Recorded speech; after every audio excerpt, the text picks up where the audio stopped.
The last letter of Marigold Lane. Every morning at precisely 7:03, Mrs. Adeline Carrington opened her mailbox on Marigold Lane.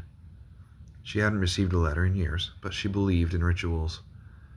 The neighbors thought it quaint, if a bit sad. But Adeline didn't mind. She had once been a wartime correspondent, and letters were her lifeblood. Her home was modest, filled with the scent of lavender and old paper. The walls were lined with shelves of books and boxes of letters, hundreds of them, written to soldiers during the war.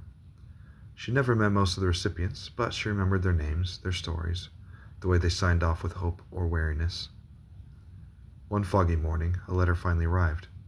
Cream-colored envelope, no return address.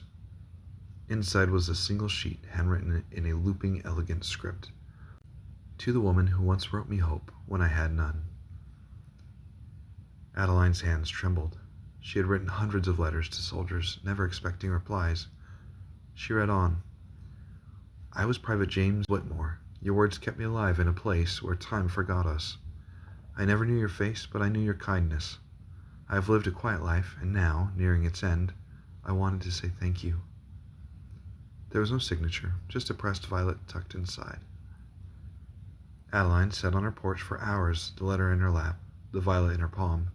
She didn't cry. She simply felt full, as if all those years of silence had finally spoken. That evening, she pulled out her old typewriter. The keys were stiff, but familiar.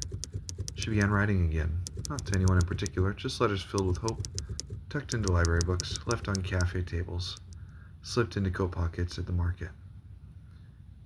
She wrote of resilience, of quiet joys, of the way the morning light softened the edges of sorrow.